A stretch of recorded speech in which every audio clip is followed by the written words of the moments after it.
Xin chào cô bác, anh chị và các bạn. Hôm nay mình chia sẻ cách làm bánh kép. Bánh này thì rất là dễ làm luôn. Coi nè, ngon quá chừng luôn á. Nhìn cái bánh, cái đường vân của nó đẹp quá ha. Bánh này làm xong rồi không nỡ ăn luôn. Cô bác, anh chị và các bạn cái thích thì cùng làm cho gia đình mình thưởng thức nha. Vỏ bánh thì mình có 100g bột mì đa dụng, 230ml sữa tươi không đường, 50g đường cát, 2 cái trứng gà. Phần nhân kem thì mình có 50g đường cát, một hộp whipping 200ml. Đây là kem tươi. Kem tươi này thì mình không có cần sử dụng bơ, chỉ làm kem tươi với đường thôi. Mình cho vào trong nhân kem này thì có cacao và bột trà xanh để mình làm hai màu nhân á. Nguyên liệu thì mình sẽ để ở bên dưới video trong phần mô tả để cho cô bác anh chị dễ tham khảo nha. Mình cho 2 cái trứng gà vô trong cái tô lớn gì để mình pha bột. Trứng gà này mỗi một trứng là 60g. Mình tính cả vỏ luôn á. Cho 50g đường vô. Mình thấy ra đường với là trứng này nó tan ra. Nếu như cô bác thích vani thì mình cho tí xíu mùi vani vô nha. Mình cho bột mì đa dụng vô 100g.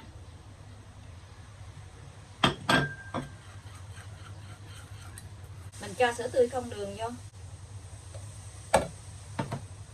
Mình khuấy hết tất cả hỗn hợp này lại để không còn cái bột khô nữa là được. Mình trộn vậy xong rồi thì mình sẽ cho bột qua cái gây để mình lượt lại để cho cái bột này nó mịn lại nha. Mình lượt qua 2-3 lần đó để cho nó mịn lại, để không có còn cái lợn cợn của cái bột nè. Cái bột nó mịn đó thì cái vỏ bánh nó mới đẹp.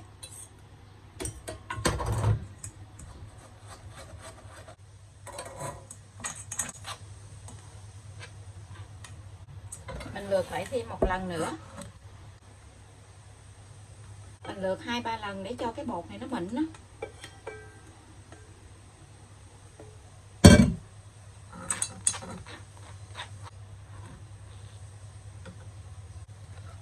Mình lượt 2 lần thì bột nó đã mịn lại như vậy. Mình lấy cái màng bọc thực phẩm mình đậy cái bột này lại, mình để cho bột nghỉ 30 phút nha. Cô bác để ở ngoài nhiệt độ phòng hoặc là mình cho vào trong ngăn mát tủ lạnh cũng được. Mình đi đánh cái phần kem whipping này với lại 50g đường. Hôm nay thì mình không có cho thêm bơ. Mình thấy cái sữa này nó béo quá chừng á, cho nên là mình không có thêm bơ. Còn nếu như cô bác thích ăn nó béo nữa thì mình cho thêm bơ vô nha. Mình làm cách này thì nó đơn giản nhất luôn. Mình chỉ cho sữa với đường vô để mình đánh thôi. Kem này thì mình đánh bằng cái phới tay cũng được, hay là có cái máy thì mình đánh bằng cái máy gì thì nó nhanh hơn. Mình đánh cho cái phần kem này nó bong cứng lại là được nha.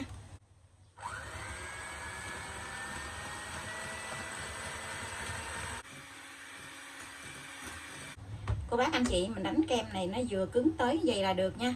Bây giờ thì mình sẽ chia cái phần kem này ra để mình trộn thêm bột cacao với lại bột trà xanh á. Để mình chia ra làm 2 phần, để mình cho bột trà xanh với bột cacao vô á, thì mình đánh thêm khoảng chừng 20 giây nữa ha.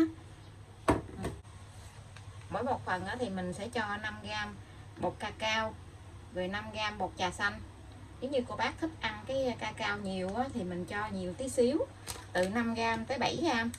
Còn trà xanh thì mình cũng cho tương tự vậy luôn, mình cũng cho một cái muỗng vậy. Một muỗng này tương đương với 5g á.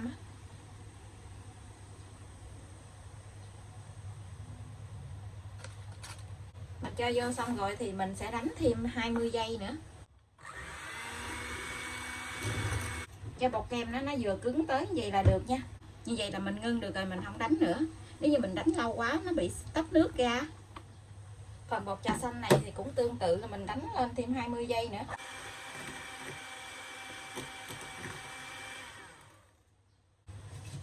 Mình trộn cho nó đều lại ha. Rồi mình cho cái phần này vào trong cái túi bắt kem á. Rồi mình để vào trong ngăn mát tủ lạnh. Để khi mình làm cái vỏ bánh xong rồi á, thì mình sẽ đem kem này mình cho lên trên bánh. Mình cho tất cả vào trong cái túi bắt kem. Mình làm cái bánh nhỏ thì mình làm kem ít á. Vậy thì mình cột lại rồi mình cho vào trong ngăn mát tủ lạnh nha.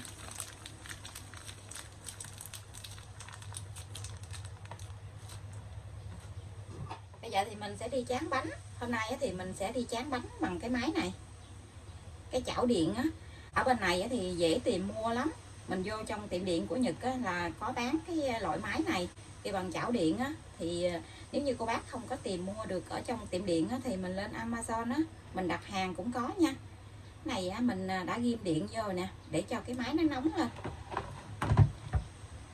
Cái bánh này á, thì mình làm bằng chảo chống dính cũng được.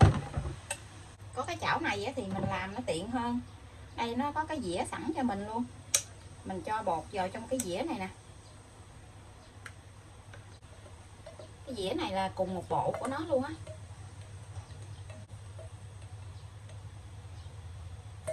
Cái chảo này thì dễ làm lắm. Cho bột ra cái dĩa như vậy, mình ghim điện lên cho nó nóng á, thì mình ịn xuống như vậy là được nè. Mình ịn xuống với cái bột nè. Xong rồi thì mình dỡ lên. Đó. Chỗ nào mà nó không có đủ cái bột á, thì mình lấy cái giá á, mình chán lại như vậy, để khoảng chừng vài giây là nó chín nè.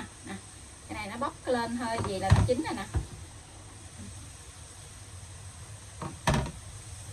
Vậy thì mình lấy chiếc đũa á, mình lấy ra, dễ lắm.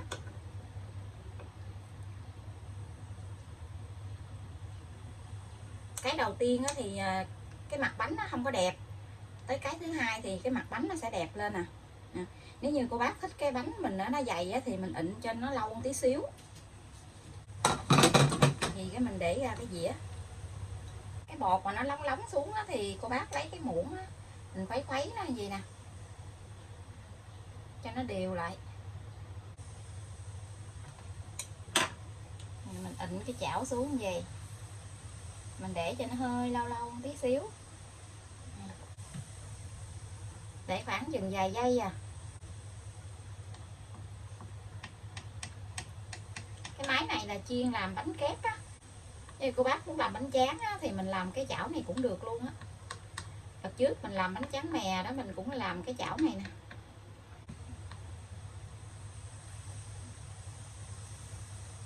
Mình lấy chiếc đũa á, mình lần vô vậy nè, để cho nó chóc lên.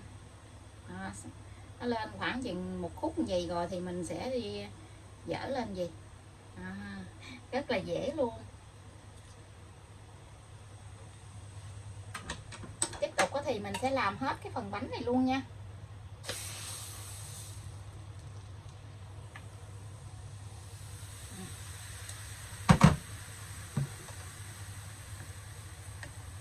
Vài cái tiếp theo thì nó dễ rồi nè. Ta bắt đầu cái thứ hai thứ ba là dễ làm rồi nè.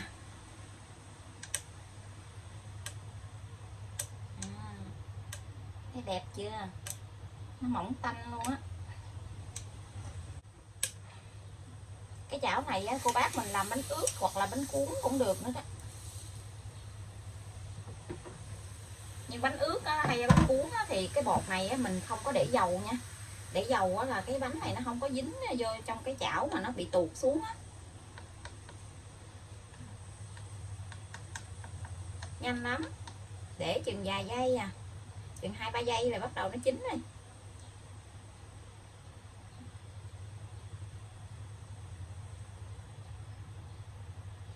Mình cứ lần chiếc đũa vô gì, tới đây thì mình lấy ra. Đó. Cái miếng bánh của mình nó mỏng. Cách pha bột này cái vỏ bánh nó cũng dai nè. Phần vỏ bánh của mình đã làm xong rồi nè. Bây giờ thì mình sẽ đi làm cái phần nhân để mình để vô bánh nha. Mình đi lấy cái túi bắt kem ra.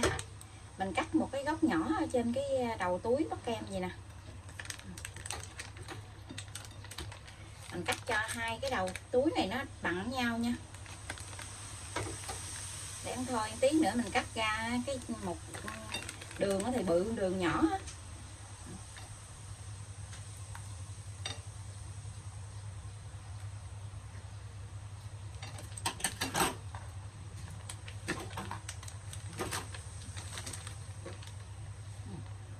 Xong rồi thì mình sẽ cho cái bánh lên.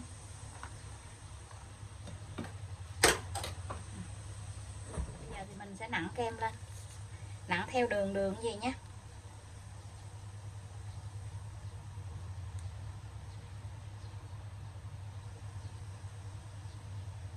Rồi mình cứ xen kẽ, mình không có nặn sát mà mình nặn xen kẽ gì nè. Cái đường nặn của mình bao lớn thì mình cứ xen kẽ bao lớn nha.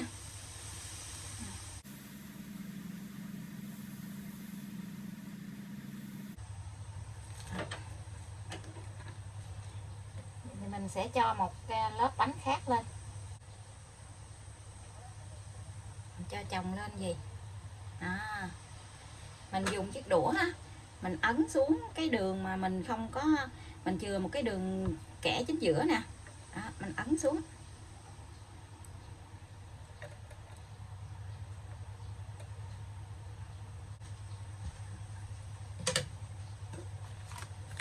Cái đường rãnh ở bên trên này thì mình sẽ cho một cái phần kem trà xanh, cho cần kem trà xanh lên.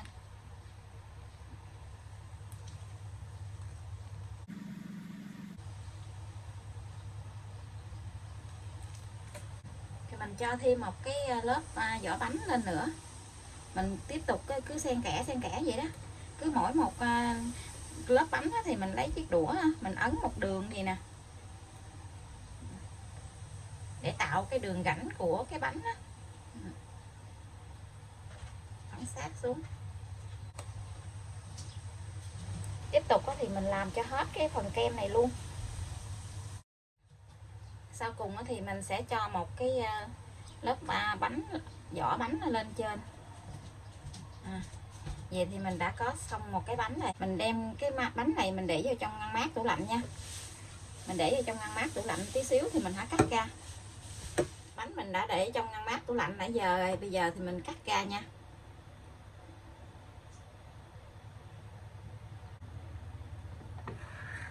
Bánh này cô bác làm nhưng sầu riêng cũng ngon lắm á.